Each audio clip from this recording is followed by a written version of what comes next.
आप गूगल पे जाइए, गूगल पे आप टाइप करिए कि मेरा इस बैंक में इस ब्रांच में मेरा अकाउंट है, इस तो प्लीज इसका मुझे जरा सा स्विफ्ट कोड बता दीजिए। तो वो आपसे पूछेगा कि नियरेस्ट आपका टाउन कौन सा है, तो वो आप वहां मेंशन करेंगे, आपको गूगल पे बैठे बैठे आपको स्विफ्ट कोड मिल जाएगा। एक क्वेश्चन ही आया है, प्लान के रिगार्डिंग कोई सवाल नहीं लिया आएगा, उसके सवाल ना करिए।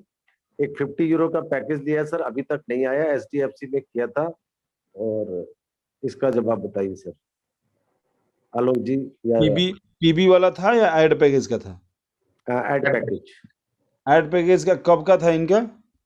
फरवरी का।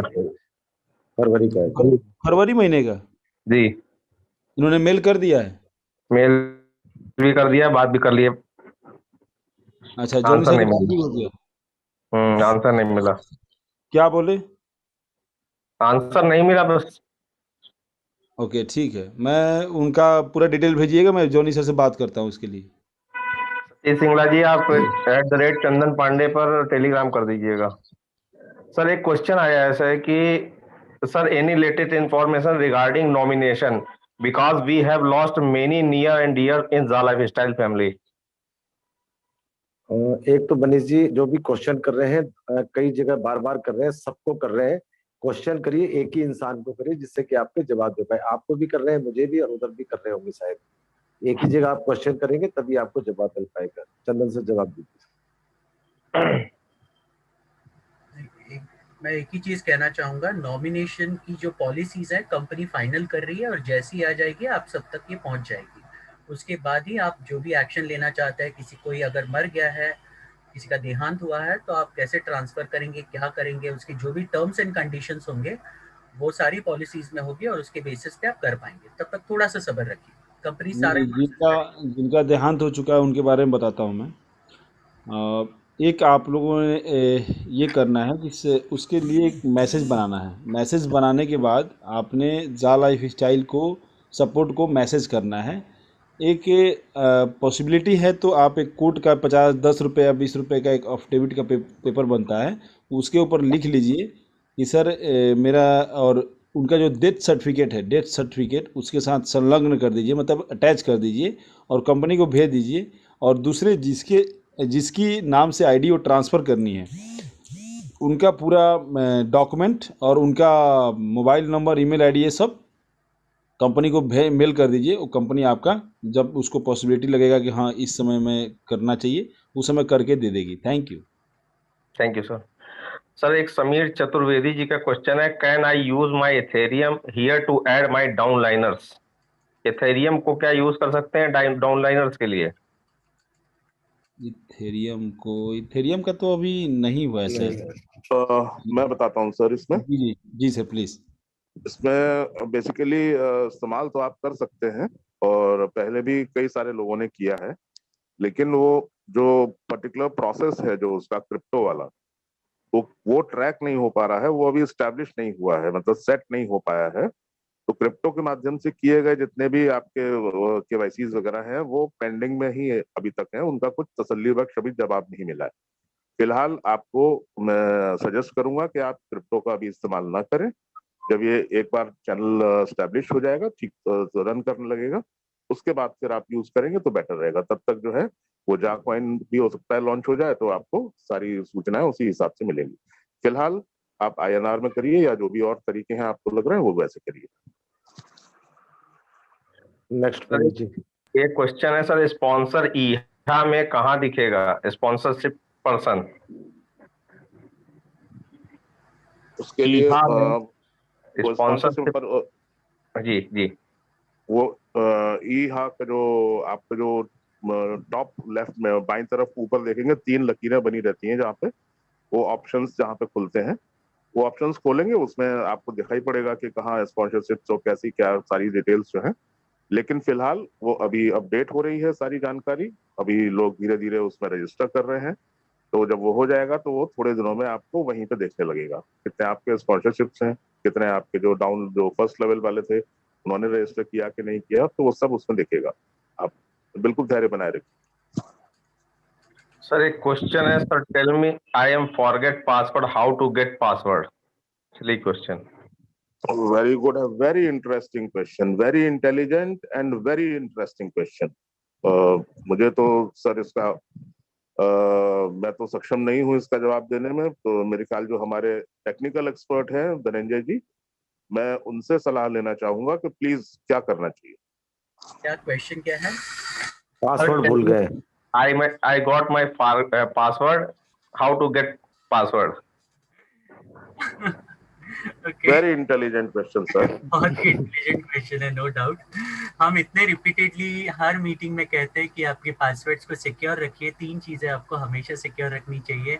एक तो आपके जो भी जा लाइफस्टाइल का लॉगिन आईडी और पासवर्ड है, दूसरा आपका ईमेल आईडी जो आपने रजिस्ट्रेशन के लिए यूज़ किया और उसका पासवर्ड, और तो तीसरी चीज़ है आपके मोबाइल नंबर्स। और इतना होने के बावजूद भी आप लोग, हम रिपीटेडली कहने के बावजूद मैं आपको बोलता हूँ कि प्लीज़ उसे कहीं लिख के रखिए। कल की तारीख में ऐसा हो सकता है आप फ़ोन कहीं पे आपका खो जाए, आप बैकअप्स नहीं लेते। कितने सारे लोग हैं जो आपके फ़ोन के रेगुलर बैकअप्स नहीं लेते जीमेल पे, जो कि करना चाहिए ताकि आपका फ़ोन मिस भी हो जाए तो आपके सारे बैकअप जीमेल पे होने की वजह से वो ऑटोमेटिकली आपके नए फ़ोन पे आ सके। तो मैं सबसे रिक्वेस्ट करूंगा, सबसे पहली चीज़ तो आप अगर इसको सिक्योर रखना चाहते हैं तो सबसे इम्पोर्टेंट है कहीं पे लिख के रखिए, नहीं तो आपको फिर ये सारी दिक्कतों का सामना करना पड़ेगा। और जिन्होंने ये सवाल पूछा मैं उनको बता दूं, हमारे लॉगिन पेज पे फॉरगेट पासवर्ड का ऑप्शन है। जैसे ही आप उस पर क्लिक करोगे आपको एक मेल आएगा कंपनी की तरफ से जिसमें सारे इंस्ट्रक्शंस होंगे पासवर्ड कैसे चेंज करना है। तो उन इंस्ट्रक्शंस को फॉलो कीजिए और आपका पासवर्ड चेंज कर लीजिए।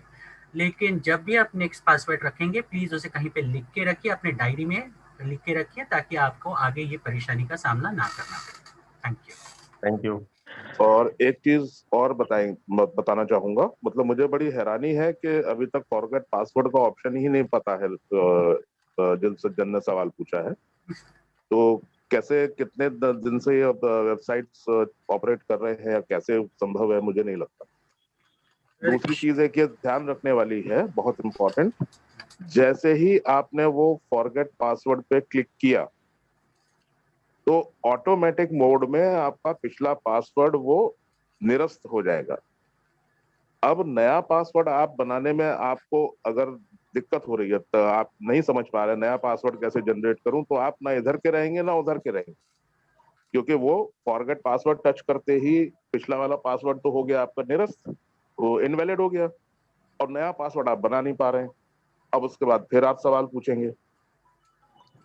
तो ये फॉरगेट पासवर्ड कैसे होता है, ये छोटे मोटे कई सारे ऐसे सवाल हैं जो आप YouTube का इस्तेमाल तो कीजिए। YouTube का इस्तेमाल बस केवल नेगेटिव वीडियो देखने के लिए ही करते हैं क्या? उसमें थोड़े पॉजिटिव वीडियो भी देख लिया करिए। आप जो छोटी मोटी ये समस्याएं जो हैं वो आप YouTube पे डालिए, how to set my new password. वो गूगल पे 1500 वीडियो आपके पास आ जाएंगे। या छोटी कोई भी समस्या है, how to get my this thing swift code of my bank account, वो पूरे तरीके बता देंगे आपको। ये सारी चीजें YouTube पे उपलब्ध है, उसका सही इस्तेमाल करना सीखिए YouTube का। बहुत टेक्नोलॉजी बहुत एडवांस है। I am sorry, please Dhananjay ji बताइए। मैं सिर्फ इतना ही बताना चाहता हूँ, ऐड करना चाहता हूँ इस पे। देखिए ये सारी चीज़ें हमने already Sunday special training meeting में कवर कर दी है, और सबसे बड़ा ड्रॉबैक ये है कि आप लोग उन्हें देखना ही नहीं चाहते। आप लोग बस यहाँ पर आकर सवाल पूछना चाहते हैं, और इसी चक्कर में ये पूरा मीटिंग उसी इसमें खत्म हो जाता है, आपके बेसलेस क्वेश्चंस में। तो मैं सबसे रिक्वेस्ट करूंगा, आपके ये बेसिक सवाल है ना, उसको हमने ऑलरेडी डिटेल में कवर किया है हमारे संडे स्पेशल ट्रेनिंग मीटिंग्स में। प्लीज आप थोड़ा सा वक्त निकालिए, उनको जाकर देखिए। आपको इसके बारे में, इस कंपनी के बारे में, इसकी जो टेक्निकलिटीज है, उसको किस तरह से क्या क्या करना है, ये सारी चीजें आपको पता चल जाएगी। आपको कोई क्वेश्चन बचेगा ही नहीं। तो प्लीज वो करिए, मैं इतना रिक्वेस्ट कर रहा हूँ। Thank you sir. एक इदरीस अली का क्वेश्चन है, सर मेरा अकाउंट इलाहाबाद बैंक में था जो कि चेंज होकर इंडियन बैंक हो चुका है, तो क्या वो चल पाएगा या दूसरा बैंक लगेगा? बिल्कुल चल पाएगा, कोई प्रॉब्लम नहीं। हाँ, इलाहाबाद बैंक जो मर्ज होके जो भी हो गया है तो कोई दिक्कत नहीं, नेशनलाइज बैंक है वो, कोई समस्या नहीं है उसमें।